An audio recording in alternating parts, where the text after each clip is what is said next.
La carta del apóstol Pablo a los Gálatas, capítulo 2. Luego, 14 años más tarde, regresé a Jerusalén, esta vez con Bernabé, y Tito también vino. Fui a Jerusalén porque Dios me reveló que debía hacerlo. Durante mi tiempo allí, me reuní en privado con los que eran reconocidos como los dirigentes de la iglesia y les presenté el mensaje que predico a los gentiles. Quería asegurarme de que estábamos de acuerdo, porque temía que todos mis esfuerzos hubieran sido inútiles y que estaba corriendo la carrera en vano. Sin embargo, ellos me respaldaron y ni siquiera exigieron que mi compañero Tito se circuncidara, a pesar de que era griego.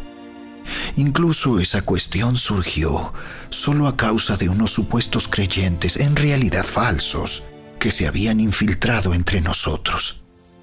Se metieron en secreto para espiarnos y privarnos de la libertad que tenemos en Cristo Jesús, pues querían esclavizarnos y obligarnos a seguir los reglamentos judíos. Pero no nos doblegamos ante ellos, ni por un solo instante. Queríamos preservar la verdad del mensaje del Evangelio para ustedes. Los líderes de la iglesia no tenían nada que agregar a lo que yo predicaba. Dicho sea de paso, su fama de grandes líderes a mí no me afectó para nada, porque Dios no tiene favoritos. Al contrario, ellos comprendieron que Dios me había dado la responsabilidad de predicar el Evangelio a los gentiles, tal como le había dado a Pedro la responsabilidad de predicar a los judíos. Pues el mismo Dios que actuaba por medio de Pedro, apóstol a los judíos, también actuaba por medio de mí, apóstol a los gentiles. De hecho, Santiago, Pedro y Juan, quienes eran considerados pilares de la iglesia, reconocieron el don que Dios me había dado y nos aceptaron a Bernabé y a mí como sus colegas. Nos animaron a seguir predicando a los gentiles mientras ellos continuaban su tarea con los judíos. La única sugerencia que hicieron fue que siguiéramos ayudando a los pobres, algo que yo siempre tengo deseos de hacer. Pero cuando Pedro llegó a Antioquía, tuve que enfrentarlo cara a cara, porque él estaba muy equivocado en lo que hacía. Cuando llegó por primera vez, Pedro comía con los creyentes gentiles, quienes no estaban circuncidados. Pero después, cuando llegaron algunos amigos de Santiago, Pedro no quiso comer más con esos gentiles. Tenía miedo a la crítica de los que insistían en la necesidad de la circuncisión. Como resultado, otros creyentes judíos imitaron la hipocresía de Pedro. E incluso Bernabé se dejó llevar por esa hipocresía. Cuando vi que ellos no seguían la verdad del mensaje del Evangelio, le dije a Pedro delante de todos los demás: si tú, que eres judío de nacimiento, dejaste a un lado las leyes judías y vives como un gentil, ¿por qué ahora tratas de obligar a estos gentiles a seguir las tradiciones judías? Tú y yo somos judíos de nacimiento.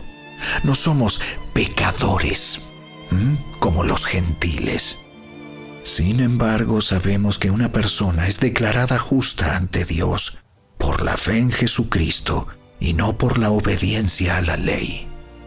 Y nosotros hemos creído en Cristo Jesús para poder ser declarados justos ante Dios por causa de nuestra fe en Cristo, y no porque hayamos obedecido la ley.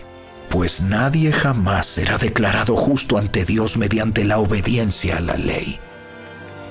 Pero supongamos que intentamos ser declarados justos ante Dios por medio de la fe en Cristo, y luego se nos declara culpables por haber abandonado la ley. ¿Acaso esto quiere decir que Cristo nos ha llevado al pecado? Por supuesto que no. Más bien, soy un pecador si vuelvo a construir el viejo sistema de la ley que ya eché abajo. Pues cuando intenté obedecer la ley misma me condenó. Así que morí a la ley. Es decir, dejé de intentar cumplir todas sus exigencias a fin de vivir para Dios. Mi antiguo yo ha sido crucificado con Cristo. Ya no vivo yo, sino que Cristo vive en mí. Así que vivo en este cuerpo terrenal, confiando en el Hijo de Dios, quien me amó y se entregó a sí mismo por mí. Yo no tomo la gracia de Dios como algo sin sentido, pues si cumplir la ley pudiera hacernos justos ante Dios, entonces no habría sido necesario que Cristo muriera. Gálatas capítulo 2. Este capítulo y sobre todo este libro de Gálatas me encanta, pues refuerza nuestra identidad, la verdad del Evangelio de la gracia, que somos salvos por la gracia. Amén. A la parte final del versículo 16 dice: por cuanto por las obras de la ley nadie será justificado. Amén. Amado hermano, nadie será justificado por las obras de la ley. Ninguna parte de la ley te puede justificar porque no la podemos cumplir. Tienes que cumplirlas todas, no por partes, no la parte que nos convenga. Es toda la ley. Y la conclusión es: nadie puede ser justificado. Sin embargo, quiero mencionar que en este capítulo el apóstol Pablo cuenta que tuvo un encuentro con el apóstol Pedro. Y en el versículo 11 dice: le resistí cara a cara. Vi a Pedro en Antioquía y le resistí cara a cara porque era de condenar. ¿Qué había sucedido, hermanos? Pues resulta que el apóstol Pedro, para empezar, él fue el primero quien recibió la dirección, la instrucción de llevar el evangelio a los no judíos. Recuerden Hechos capítulo 10, Pedro tuvo un éxtasis, una visión, y mediante esa visión se le estaba diciendo a Pedro: Pedro, ve ahora a los gentiles, no tengas miedo de entrar en casa de gentiles. Y así fue. En Hechos capítulo 10, el apóstol Pedro entra en la casa de Cornelio, un centurión romano. Pedro está en la casa de Cornelio compartiendo el evangelio de Jesucristo, y mientras está predicando, el Espíritu Santo desciende sobre ellos. Los judíos que estaban con Pedro se sorprendieron de que también reciban al Espíritu Santo y luego fueron bautizados. Amados hermanos, a pesar de que el apóstol Pedro tuvo la experiencia, fue el primero en llevar el evangelio de Jesucristo a los gentiles, a los no judíos, todavía tenía cierto miedo al qué dirán, a la condenación por parte de los otros judíos. Y eso fue lo que le indignó al apóstol Pablo. En este capítulo de Gálatas 2, el apóstol Pablo cuenta de que Pedro compartía momentos con los gentiles, comía con los gentiles, pero cuando llegaban los judíos, los de la circuncisión, entonces se apartaba de los gentiles para no ser juzgado ni condenado. Para el apóstol Pablo, esa era una actitud de hipocresía. Ya en el versículo 15, el apóstol Pablo le dice a Pedro: nosotros judíos de nacimiento y no pecadores de entre los gentiles, sabiendo que el hombre no es justificado por las obras de la ley, sino por la fe de Jesucristo. Nosotros también hemos creído en Jesucristo para ser justificados por la fe de Cristo y no por las obras de la ley, por cuanto por las obras de la ley nadie será justificado. Y en el último versículo de este capítulo, el apóstol Pablo dice: no desecho la gracia de Dios, pues si por la ley fuese la justicia, entonces por demás murió Cristo. En la Nueva Traducción Viviente dice, el mismo versículo 21, yo no tomo la gracia de Dios como algo sin sentido, pues si cumplir la ley pudiera hacernos justos ante Dios, entonces no habría sido necesario que Cristo muriera. Amados hermanos, nuestra confianza esté puesta en Jesucristo. Somos salvos por la gracia y por la fe. Amén. De la misma manera, tú no te esfuerzas por mantener tu salvación mediante tus obras. Son regalos para siempre. Sigue siendo gracia.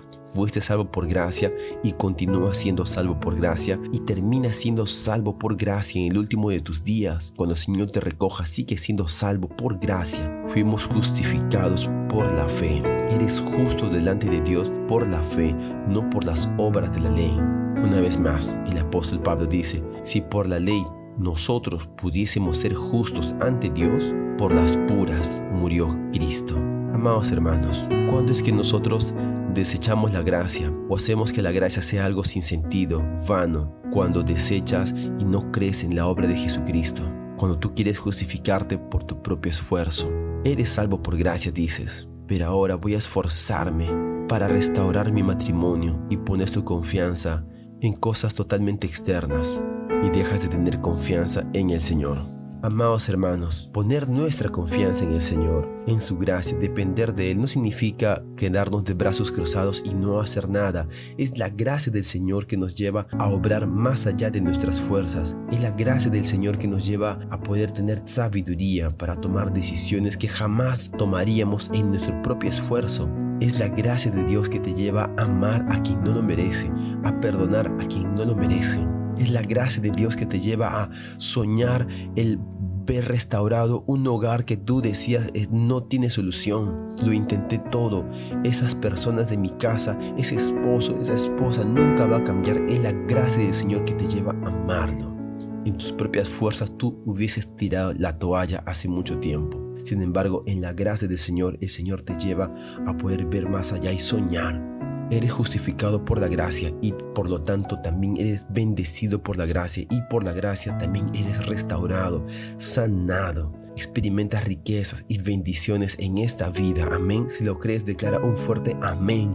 Yo lo creo. Es por la gracia. Mi confianza está en Jesucristo. Aleluya, hermano. Que este devocional sea de mucha vida para ti. No dejes de meditar en esta palabra y por favor comparte este capítulo. Y si te has distraído, vuélvelo a escuchar. Es muy importante que tu fe sea fortalecida constantemente. Amén. Que Dios te bendiga.